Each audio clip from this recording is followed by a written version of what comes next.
হচ্ছে deep forest.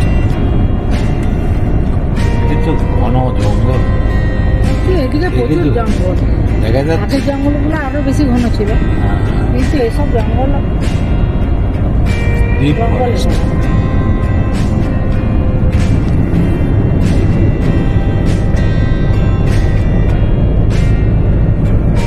শাল সেগুনে ভর্তি।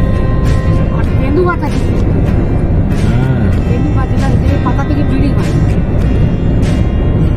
কেন্দুয়া গাছ, চলতি ভাষায় ক্যান্দ গাছ বলে। হ্যাঁ, তেঁদু গাছ, এটা ফল সফেদা মতো ফলটা, হ্যাঁ, খেতেও বেশ দারুণ সুস্বাদু। লাগে গরমের দিনে হয়। ওর পাতা, ক্যান্দ পাতাগুলো দিয়ে বিড়ি বাঁধায়। বিড়ি শিল্পে ওই পাতা ব্যবহার হয়।